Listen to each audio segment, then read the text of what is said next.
Hello everybody, welcome back to the stream. Today is probably where we're going to be finishing Bionicle Heroes. We're gonna start with our Paraka of Stone in the desert. That is the one thing that always threw me off with Bionicle, the fact that stone and earth are two separate elements.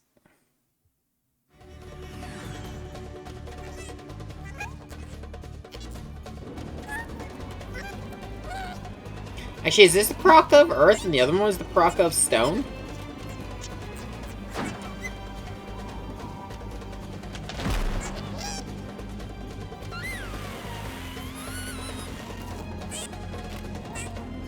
Let me...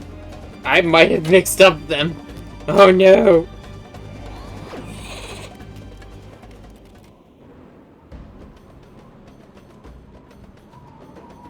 Let me... Oh! I did! This is the Paraka of Earth! We fought the Paraka of Stone last stream. Oh, oops.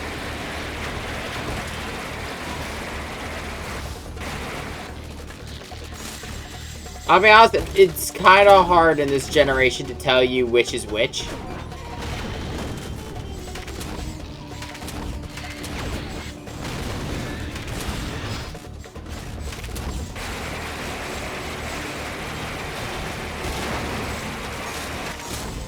Like, Bionicle almost complete, because you can see it's somewhat with the toe of stone here. He's supposed to be brown, but like he's got a lot of dark gray.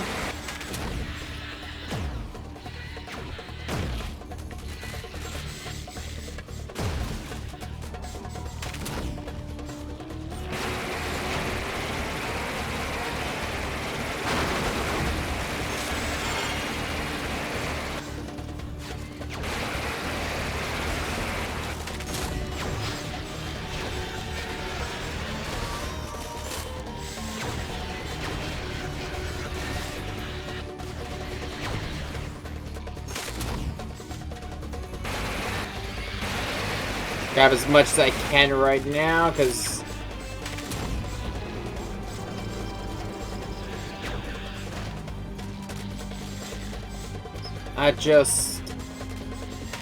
even this map, it doesn't scream Earth, it screams Toa of Stone.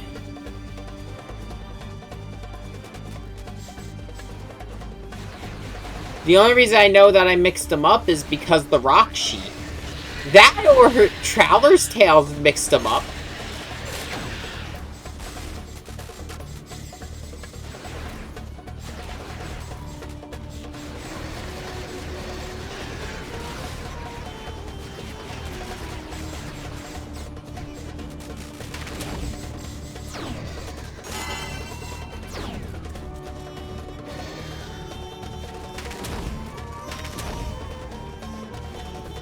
So what's everyone else been up to, though? I've just been playing... Well, I've been playing Xenoverse 2, as I did with the one-shot yesterday. I finished the story as a human. I'm now going through and collecting all the Awoken skills for Saiyan. And then I'm gonna finally get around to collecting, like, costumes and skills that I like.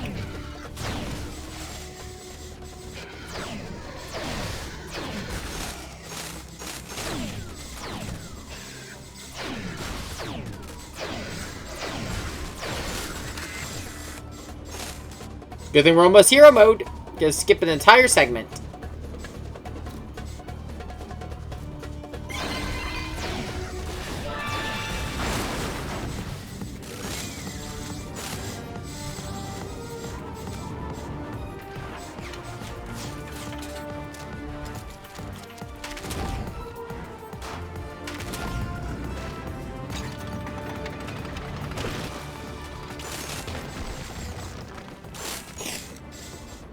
Ooh. We're going to be getting a lot more of the collectibles since I now have every Toa's elemental power unlocked. And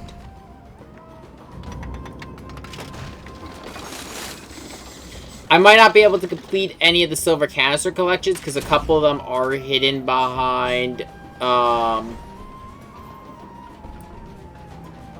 special paths that require certain abilities to unlock.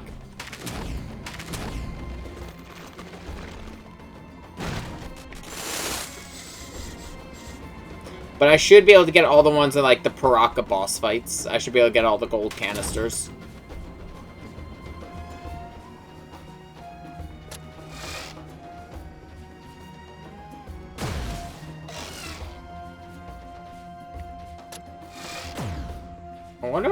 I actually wonder what decision it was that made them go, hey, let's give him a sniper.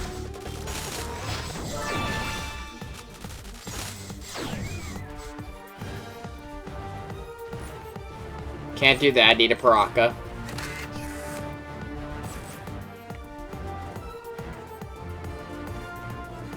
Boy, another segment I just get to completely skip.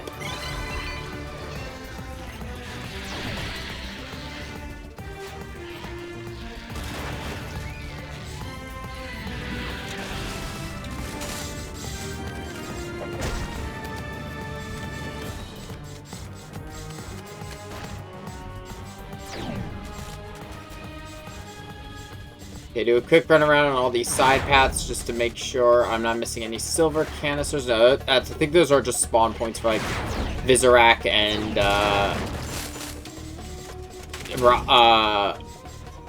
well, Vizorak and, fuck, what are they called? The Vaki.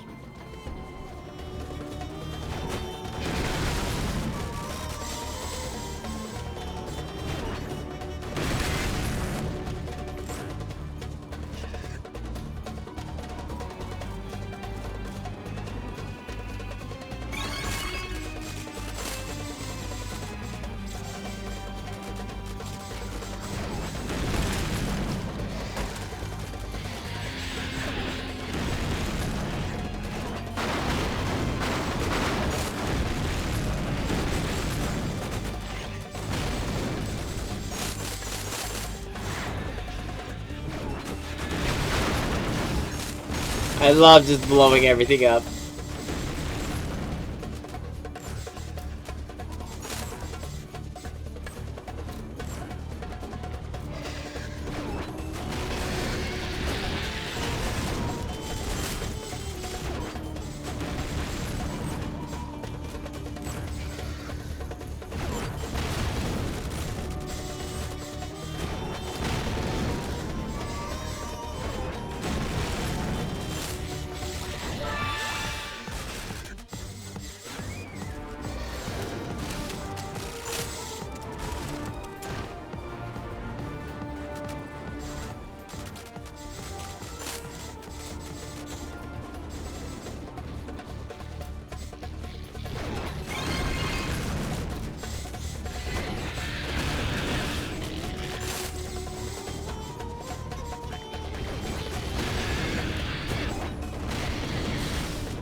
Oh, wait, is this where I have to go? Nope.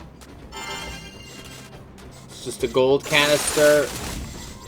Another ice mask.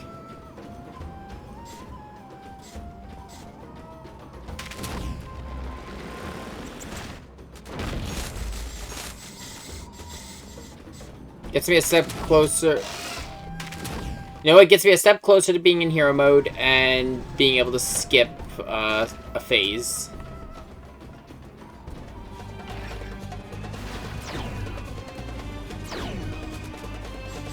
I will say, because one of the comments I got on the, well, the one comment I've gotten so far on the playthrough has been someone saying this looks really fun. Don't get me wrong, this game is janky as shit.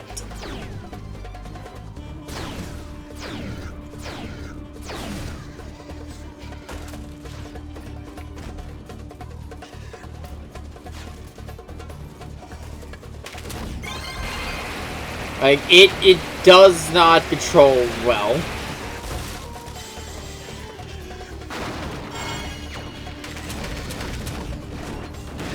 but it's not the worst game, third-person shooter game I've ever played.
I'm correct, I think the next checkpoint is the boss, so it either means I'm gonna be able to skip another section. Yeah, no, never mind, it's not the boss. Oh no, it is the boss!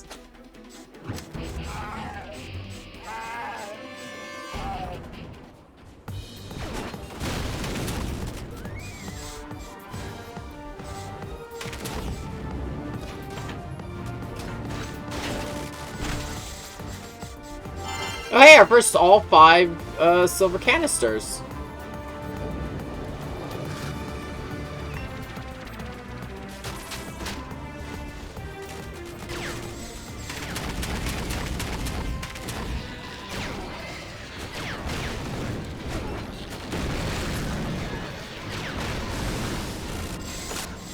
Yeah, I'm sorry I didn't stream a lot this week. I just kind of needed a break. It was a busy day. A busy week at work, and I was just too tired to do my normal streams.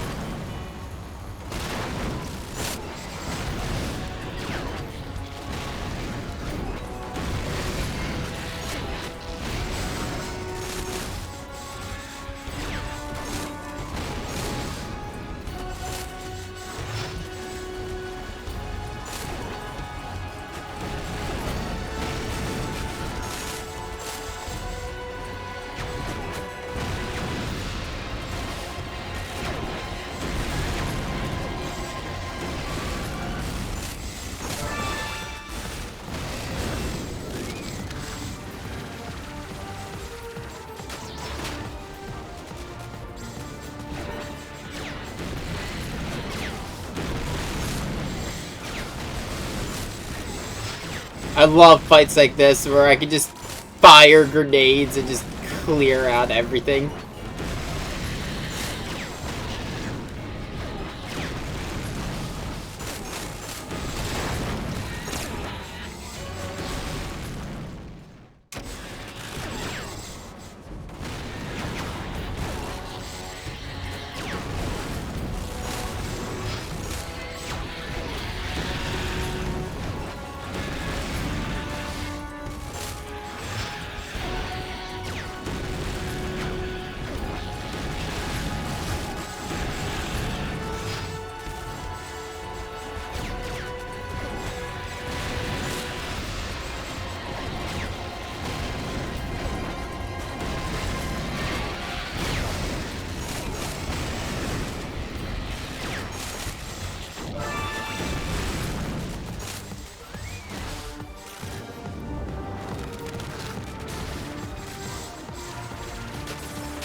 Oh, here we go.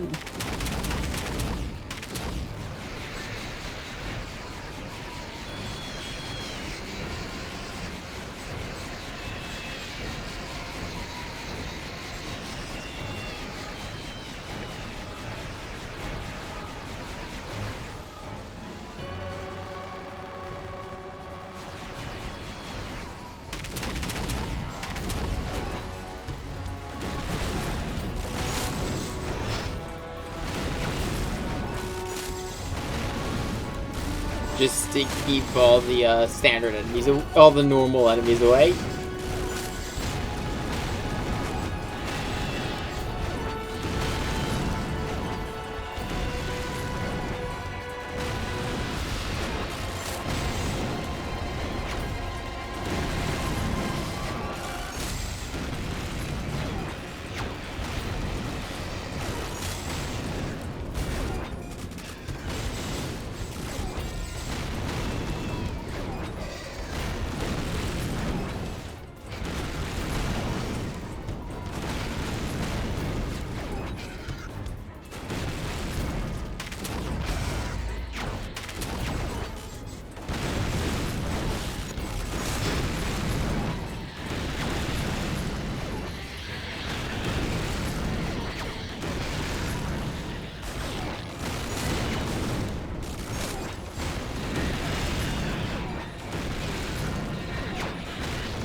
And...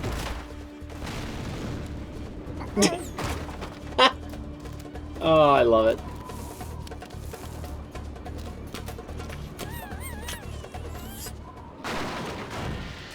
It tried to get away.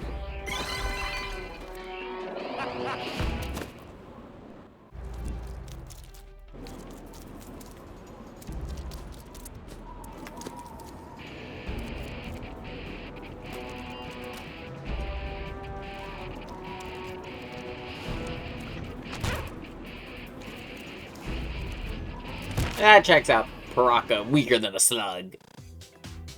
It's funny, like, that they show the Paraka in all these comedic scenes in this game, and, like, they were super dangerous, but they're also just fucking idiots.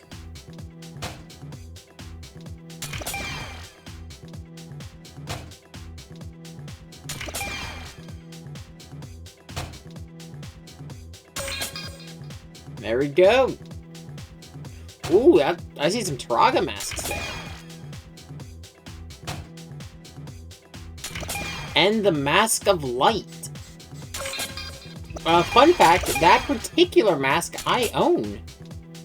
And I still have. I found it recently when I was going through some old boxes.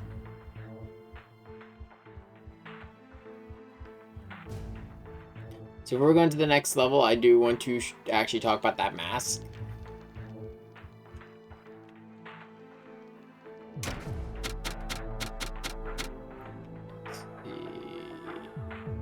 No.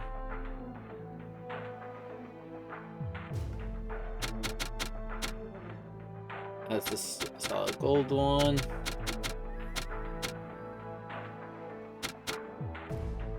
Oh, it's not. I thought this was, Taragavakama's mask. Yeah, this was a copper mask. It's the same style as Taragavakama's, but it's not his. This was the Mask of Light. This particular variant, because you notice it's silver instead of gold.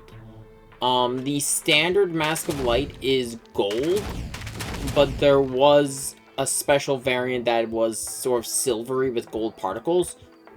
In lore, from what I could find when I was researching the part, it was meant to represent its activated state from the comics. Let's see, which room is it? No, this is bosses. That'll be things like the Rakshi, Diki, and the rest of them. Like the big bosses we fought. Let's see. I forget which is which. It was a... No, this is Borak. This is either Borak or Vizorak.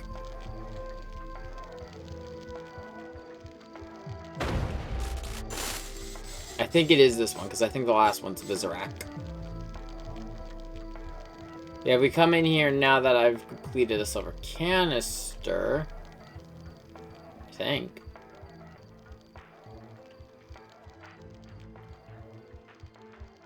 It should, really? Am I wrong?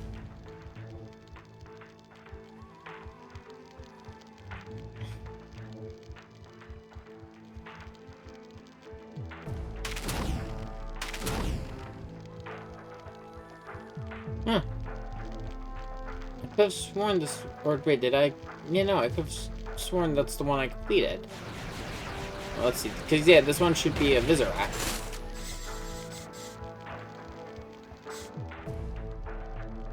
I guess it's just not loading in for some reason. Okay, yeah, but no, any of the silver canisters you complete, they'll have the enemies just walking around in there. Let's see...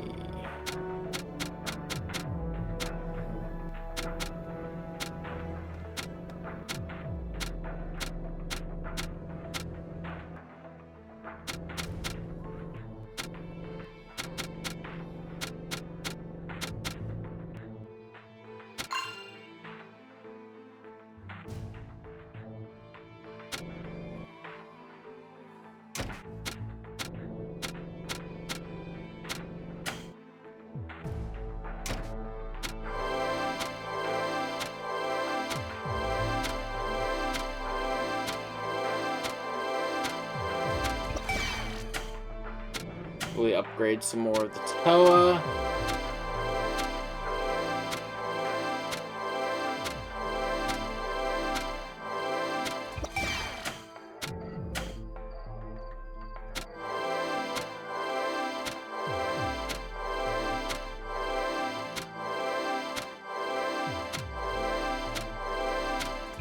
It's not hard to get everyone up to 100% before the end of the game. Especially if the first thing you buy is the 50% discount. Yeah, we just gotta finish upgrading Holly, and then my entire team will be at its maximum potential.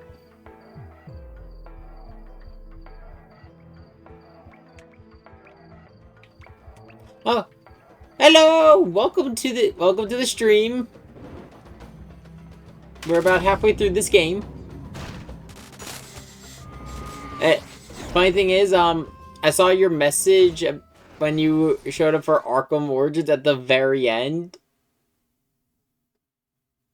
And yeah, no, I'm sorry. You showed up at the last minute.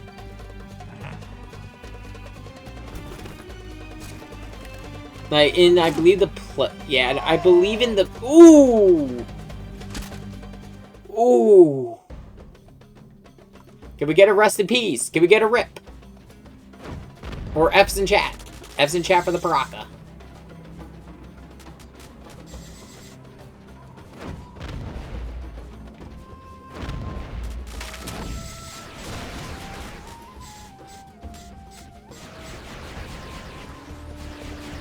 Yeah, welcome to a fucking Bionicle Heroes stream in 2024. What a time to be alive, am I right?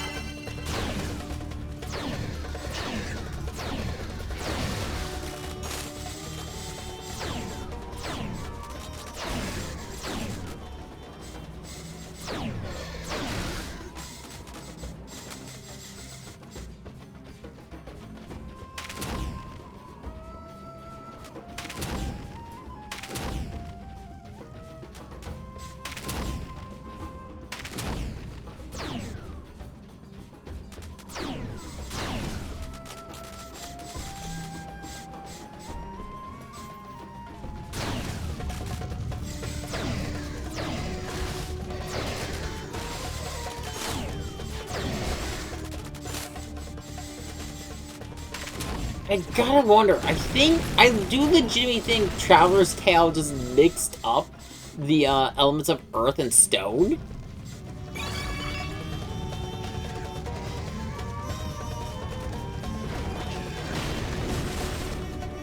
And I don't know if it was just they mixed up the rock chi, or if they mixed up everything about the Baraka. I mean, with the everything with the elements.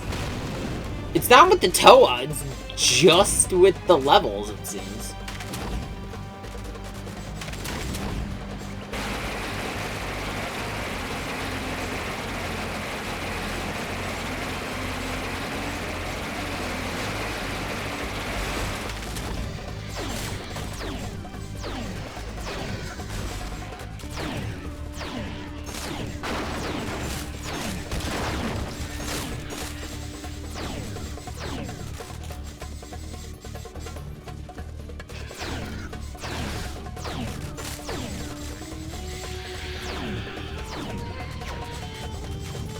Yeah, after we're done, this is going to be the last stream for Bionicle Heroes. There's only a few more areas left. There's 2 areas after here. We have Wind and Fire left. And then we've got the final boss of the game.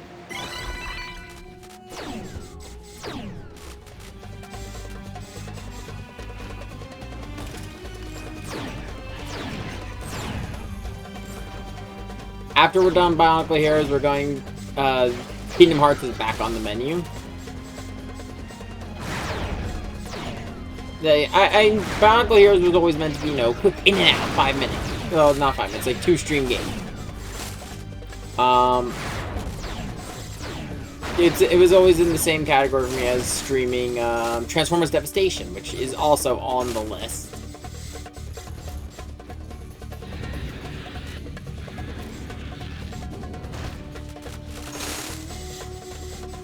Gold, gold, gold. Give me more stuff to talk about!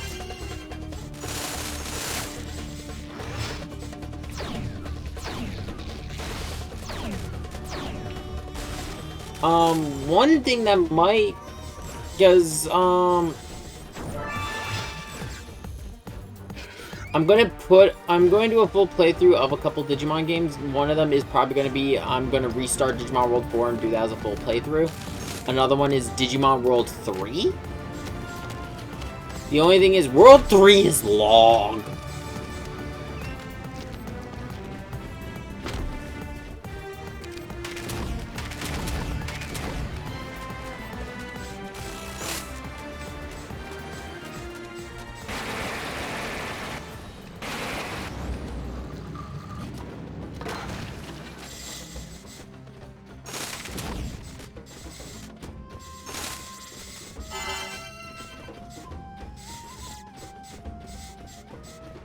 It's mostly the world. It's not that World 3 itself is a long. Well, World 3 is a long game, but it's also World 3 is just so much grinding.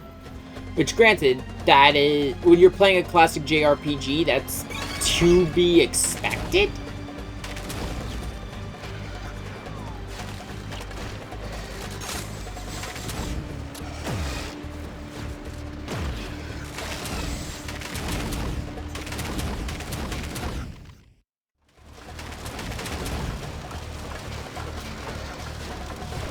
But, Digimon World 3 has a bit of a special place on this channel because of the fact, oh god, it's a long time ago now, but,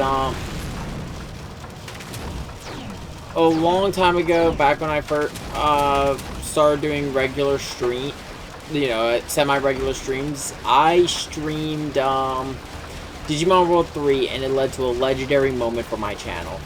And that was my one mod, Dark Spirits here, who's a good friend of the channel, talking about his utter confusion and the mindfuckery that was the ending of Digimon Adventure 2, and Davis and his fucking ramen cart.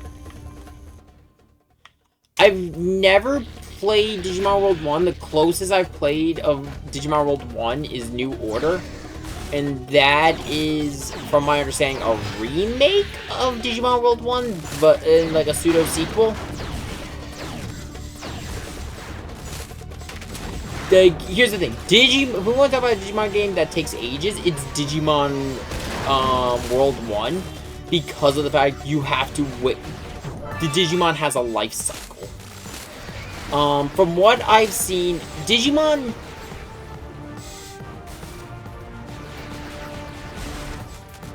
Fair to each their own.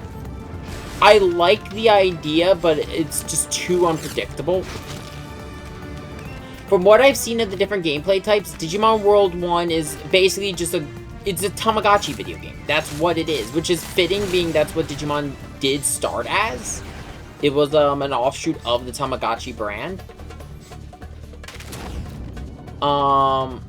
Then there was Digimon World 2, which, if you like Shin Megami Tensei, it seems very SMT. Digimon World 3 is closer to a traditional JRPG, like Final Fantasy or Dragon Quest.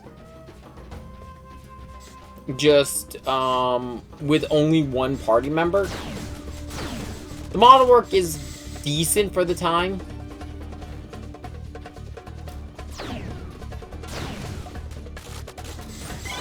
And the evolutionary lines for that game are fucking insane.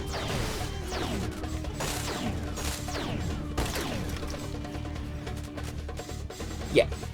I am in the same boat. I've had Digimon World New Order for a while, but I just do not have the time to invest in that game. I like how...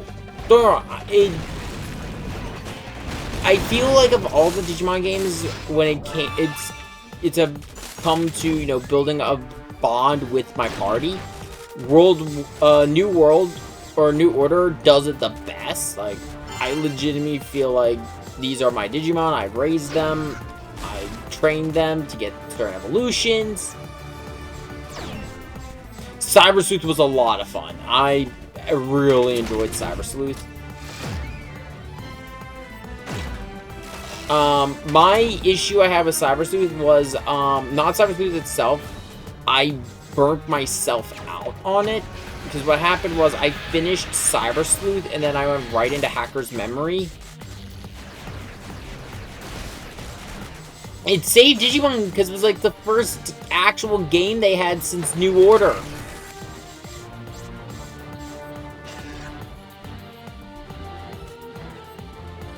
Supposedly there is a new Digimon. I heard there's a new Digimon game in the works that's supposed to be themed around the Olympus 13. Similar to how Cyber Sleuth had a whole theme with the Royal Knight.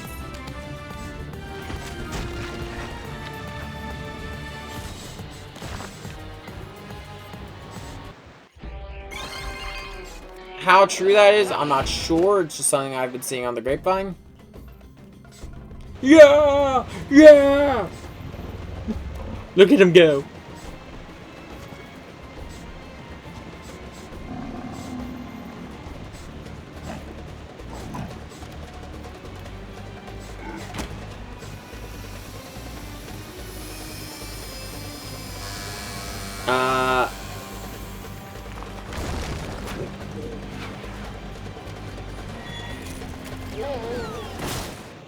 I thought I saw it during, it was like discussed during one of the anniversary events, but I forget. This is something I saw a bit ago.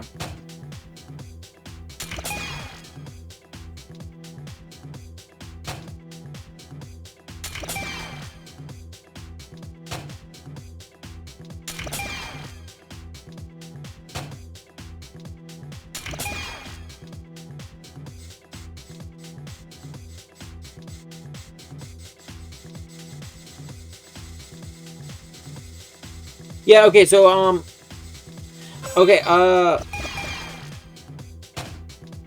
there is a story game in the works. They've confirmed it's in development. So it's a story game like, for example, Cyber Sleuth. It is themed around the 12 Olympians, but outside of that, we've heard nothing else. This was announced at the same place where they announced the PC ports of New Order. The PC and Switch ports of Digimon New Order.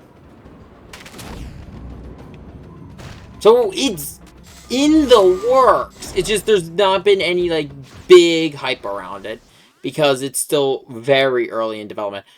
Also, something with this game to talk about. This game has a bit of a weird thing where it's kind of like Dawn of War with 40k. To explain, if you've never seen anything about Dawn of War uses a bunch of like this legendary gear that belong to a bunch of different Warhammer 40k chapters. And it started the joke that the faction in that game, the Blood Ravens, are a bunch of thieves. That they just steal war gear. This is similar, there's a similar thing going on in this game because well, Traveler's Tale didn't really care about the lore. They was like, okay, we'll use whatever the fuck we can. That's why we have, like, the Rakshi, the Diki, and the rest of these characters. Axum here is actually a hero and a pseudo-ally to the Toa.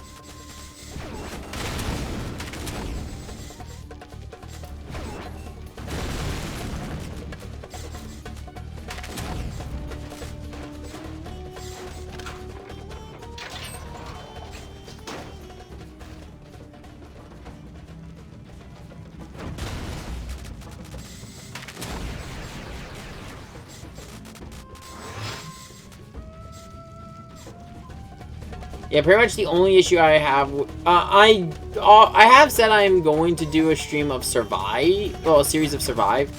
I actually really did enjoy the darker take on Digimon that was Digimon Survive.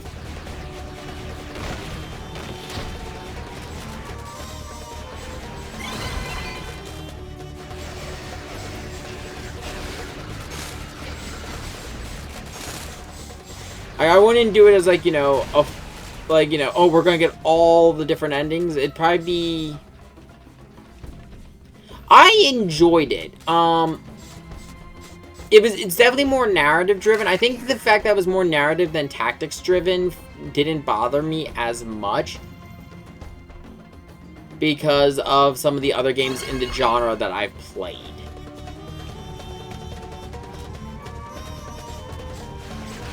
Like,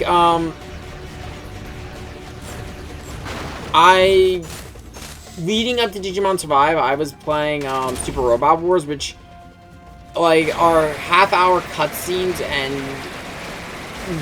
very quick level segments if you know what you're doing, and even at times in those level segments are more cutscenes. So the visual novel style didn't bother me as much. Personally, I think it's a lot of people are used to the Fire Emblem structure, where Fire Emblem isn't as heavy with its cutscenes. But that's just a guess. I knew a couple people who were like, oh no, it's too visual novel heavy. I wanted like full blown tactics, blah blah blah blah blah blah blah.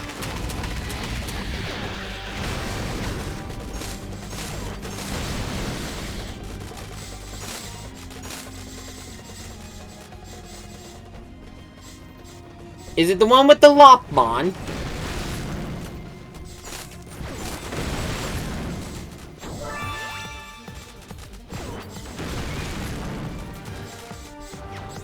Yeah, no, he's a dick. He apparently gets better if you're...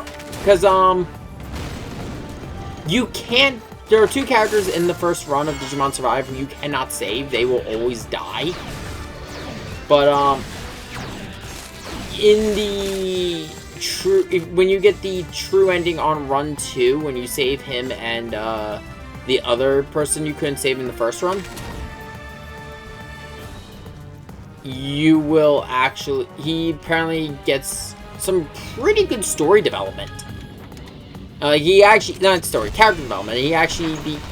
He becomes less of a prick.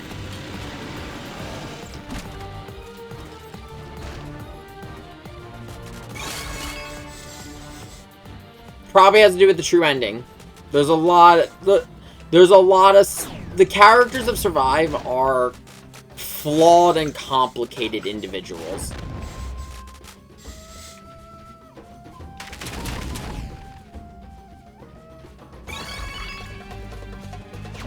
Even before. And to each their own. Like, I will never defend the way he was treating Lopmon, because fuck him. Like, he was downright awful to Lopmon, but I think it was midway through my first playthrough, I realized what, like, when you realize what the fuck the relationship of the Digimon and the humans are in that game. Oh no, he deserved it. He wholeheartedly deserved it, especially because of the fact, like, oh, okay, hold on. Let me just keep my thoughts a little straight, just because I'm a little all over the place with this. Because the Digimon are direct comparisons to the human companions.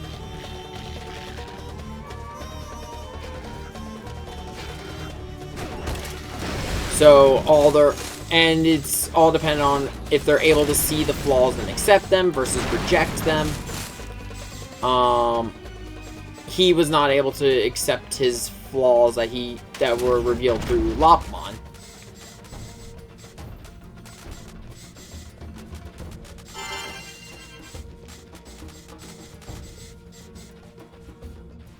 You know, it makes you feel. It does make you feel for them. Like, the game does tell a very good story.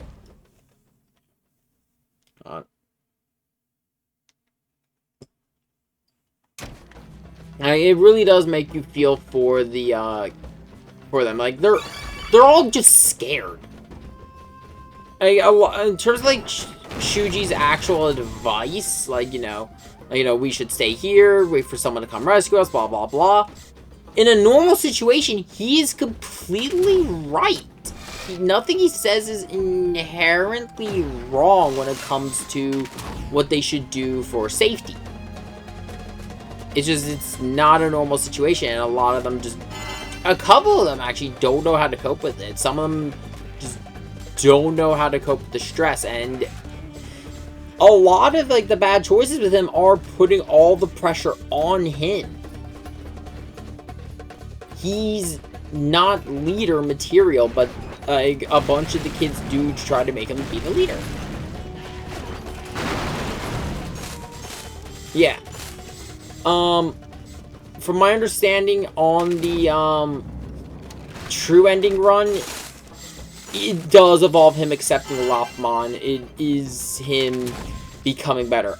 There's also the guy with, what's his name? Kuamon? If I remember correctly, the, centipede? He's got a similar issue where he just never connected with his Digimon. If you notice, like, everyone who survives connects with them. They aren't rejecting them. The ones who die and in bad endings who die are ones who reject their Digimon. Or just go completely into some form of negative death spiral.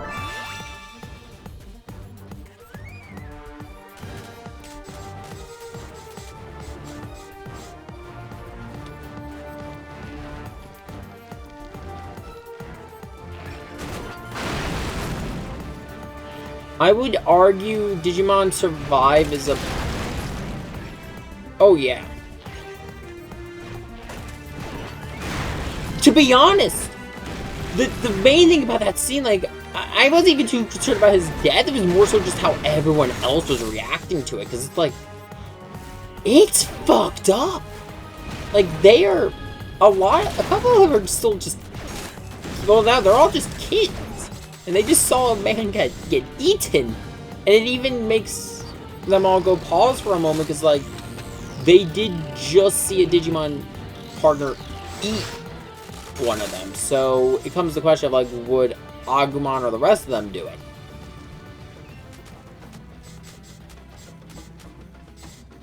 If I remember correctly, the way that Digimon Survive's endings work, there is... a dark ending and the dark for a couple of different characters. Well, there's dark endings for every character, but it's in groups of 2. Actually in groups of 2 and 1 for yourself as the protagonist, because there's one dark ending which is just, I'm not going back to the digital world. You stay in the real world and everything just goes to shit. The problems that were in the digital world just leak into the real world.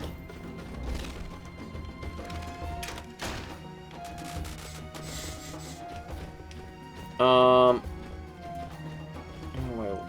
no. Then there is one which is, it's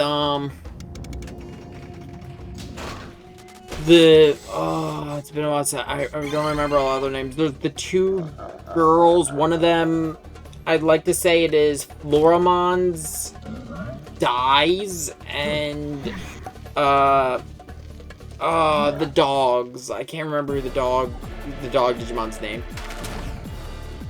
He dark digivolves in. Well, they dark digivolve into Cerberusmon. Then there's a dark ending for, I'd like to say, the sibling team. What happens there is this little sister dies. He goes off the deep end and dark digivolves into one of the another Digimon.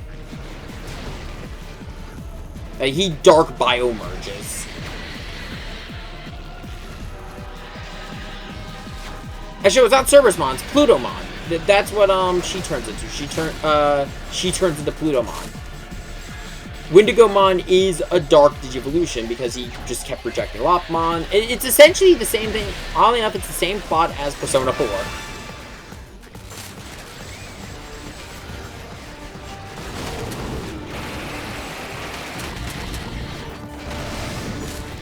Because the Digimon are essentially the shadows. They are their true selves, and they're rejected. And you do it enough, and, well, chomp.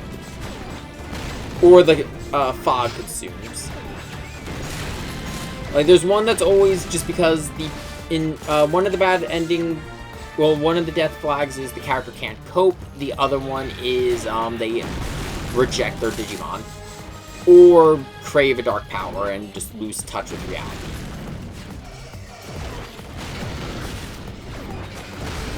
I will still say Shuji is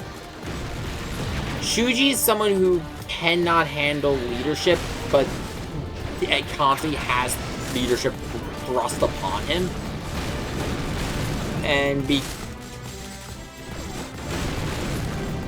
And then because Lopmon is his partner, and when he looks at Lopmon, he sees his own uselessness.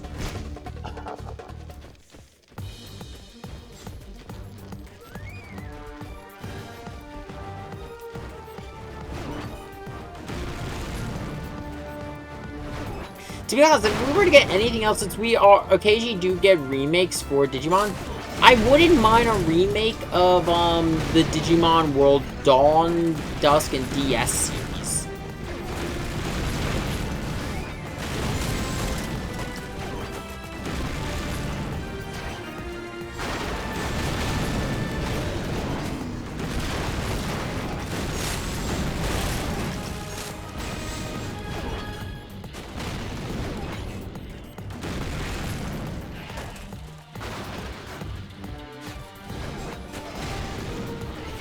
Probably.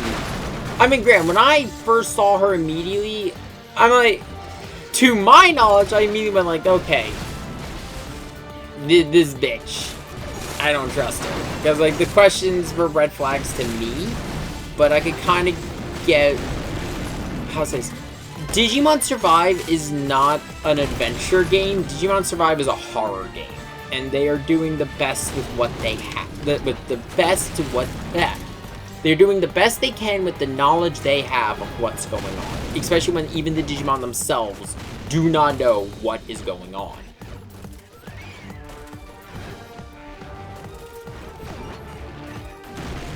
Yeah, no, pretty much.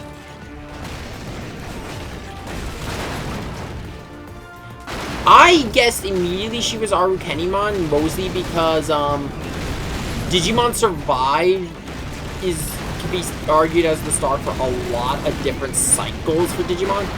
Well, with the weather that starts everything being snow in the middle of summer, which was the same weather that led to Tai and the first Digidestin, at least in terms of the TV, the show, ending up in the digital world.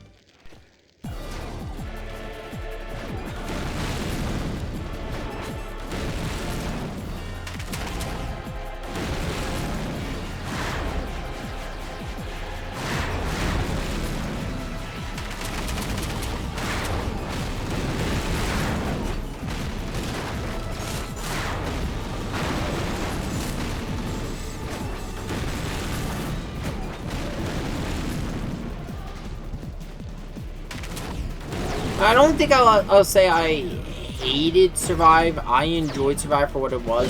It just seems like there was a lot of people who expected something different with the tactics aspect of the game. Like, there were just a lot of people who wanted more of a focus on the tactics gameplay.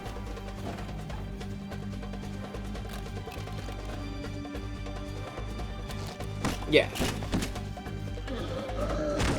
Like, it gives the idea that before the digital world was the digital world, it was more spiritual.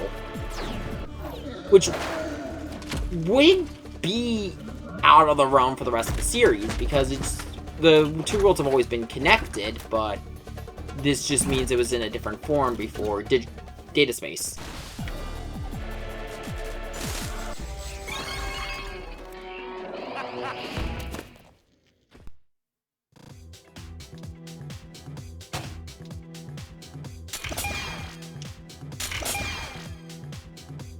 I'm curious what masks we got, or what. Let's see here.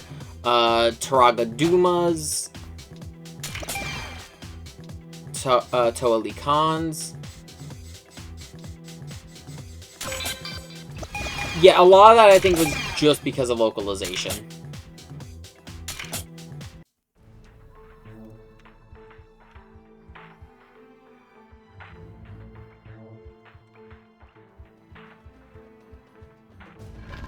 Okay, time to finish up this entire section.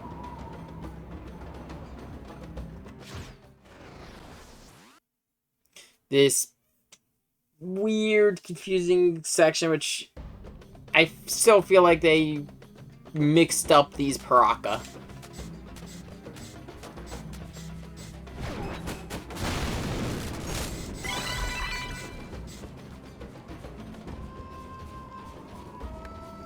See what we can grab before I start the fight.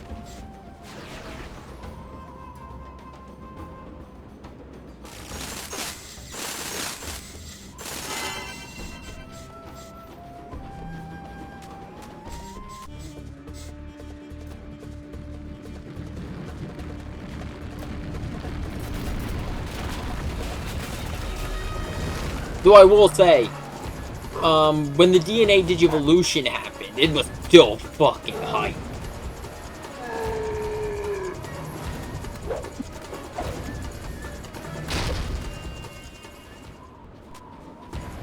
And well, yeah, the protagonist's partner was Agumon. I had a personal partner I ran through the entire game with, which was because I bought the game early, so I had Guilmon. And my friend was with me throughout the entire journey. I love my Guilmon.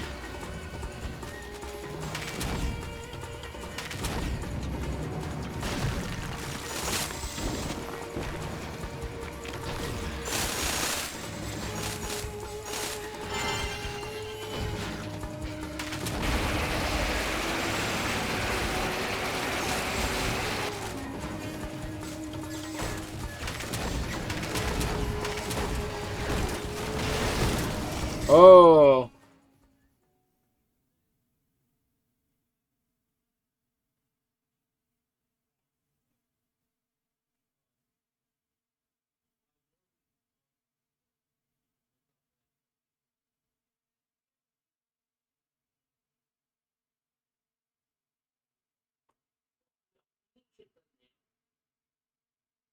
Okay, so here's the thing. Here's the thing with how Survive does it, because Survive is still a small main cast. Each of them are still, like, they, in terms of the endings, they all have their own thing they contribute. Like, the way I saw was each chapter was character focused, kind of like, as I compared earlier, Persona.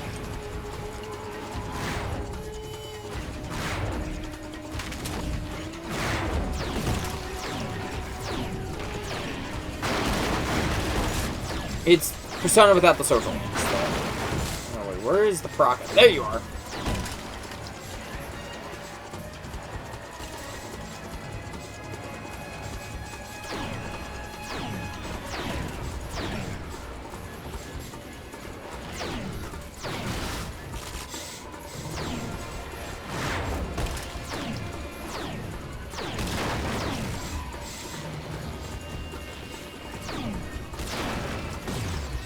I think that one just didn't bother me as much because I was coming off of Persona 4 when I first played Survive.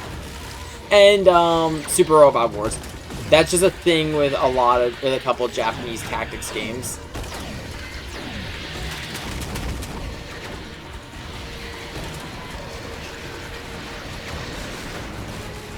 Like, if you're more used to like when it comes to Japanese tactics games with the likes of Fire Emblem, it's a little bit more noticeable, but like I said, coming off of games like Persona as one game I was playing at the time, and Super Robot Wars, it happens a lot. Especially, it's worse in some of those games, because here's the thing, Survive still has a relatively small cast. Super Robot Wars, the one game I've been mentioning, is like sometimes like 10 different protagonists, and not all of them interact with everything, or some of them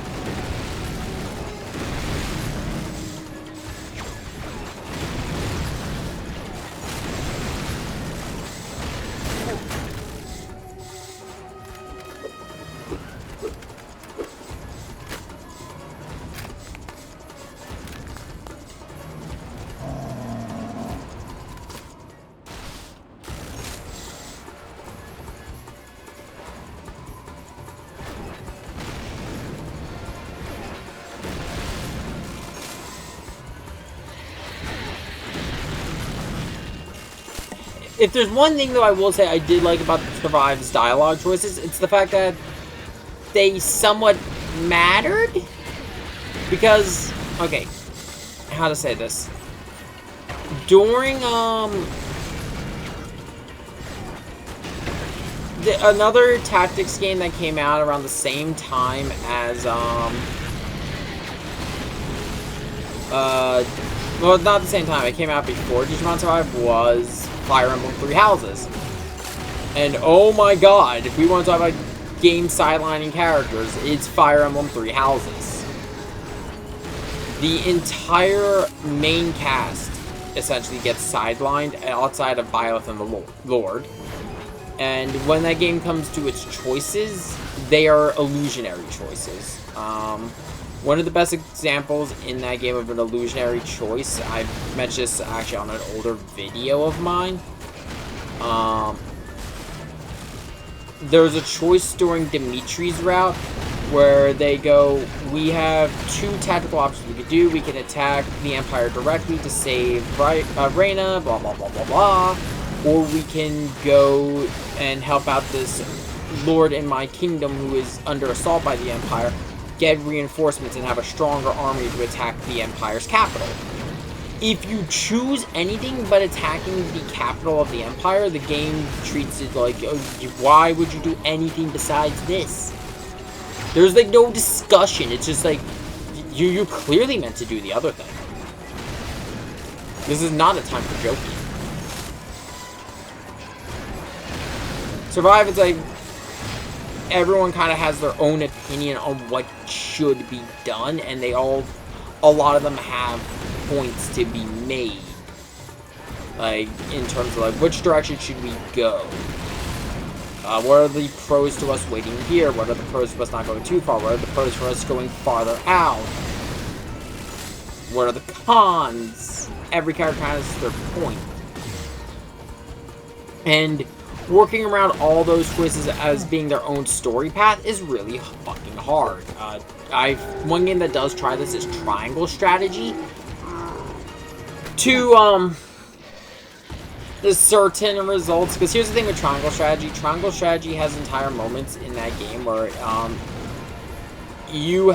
every member of the party has to give their reasoning for why they want to do a certain story. Like, you could be at a point in the story where it's like, okay, we can either go seek help from this character or go seek help from this character. Half the entourage will be like, no, we should go here, and the other half will be like, no, we should go here. You then have to debate with the entire party.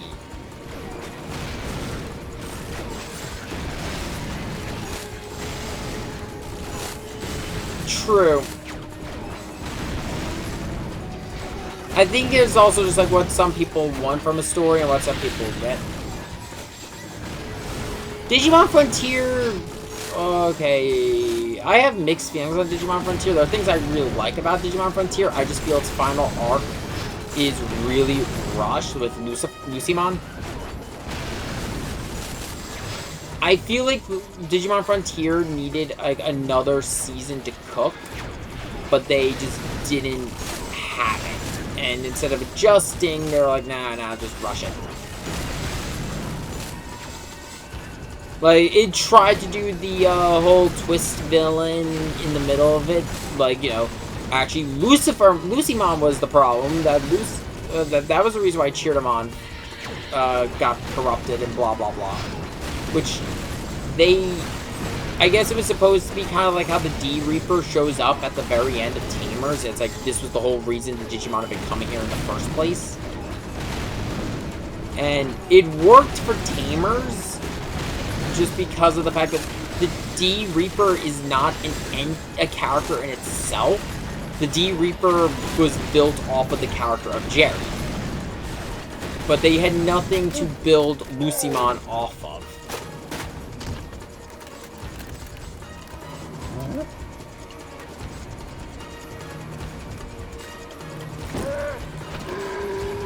I think he's angry.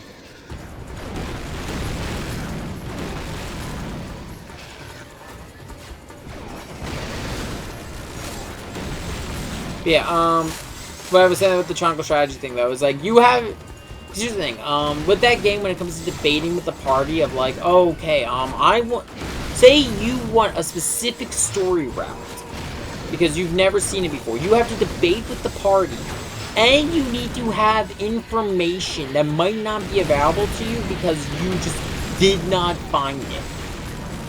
Or you were not given it because you didn't choose a certain other story route from the beginning, or you did not choose one of these specific 3 dialogue choices. And sometimes the best you do is, okay, the character is neutral, that they haven't really decided, they're thinking on what you said, and they'll still not give you the solution to the path you want, which I like, but I also hate.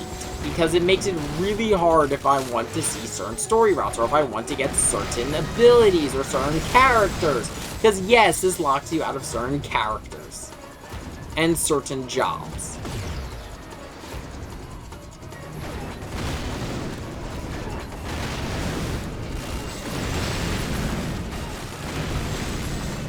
And then there's the writing method of, I mentioned earlier, Super Robot Wars, where Super Robot Wars is, there's a bunch of different casts and a large amount of characters. But what they do is they each have their own plot lines that some characters interact. Some characters might not have their full plot line, but they'll interact with the other plot lines. A really good example is during Super Robot Wars 30. Lelouch of Code Geass doesn't really have a big plot line because it's just Code Geass R3, which is just a movie. There's not much, there's only like 3 battles. Actually, no, I'm wrong, there are 2 battles.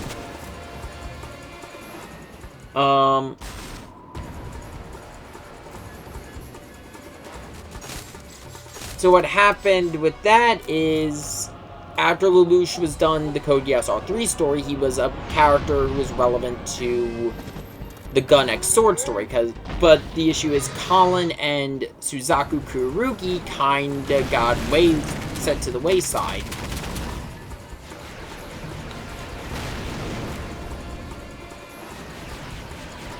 They don't really have much to do in that game.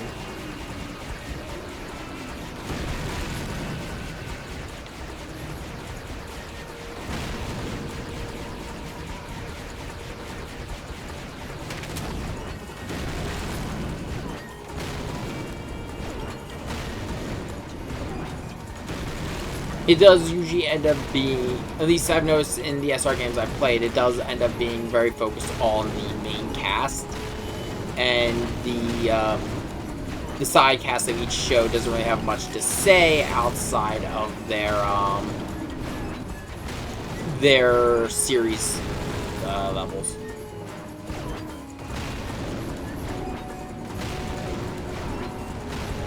Though, they still make it work because, like, they really do write the characters really well. Like, the character writing is on point for Super Robot Wars, where I could see some of the stuff that they say well, some of it is just directly from their shows, but... Hold on a second.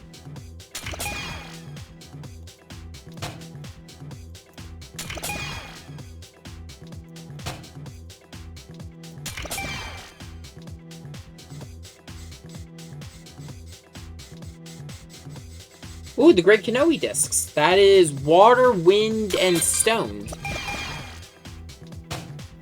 Now we could play as the Paraka in those levels.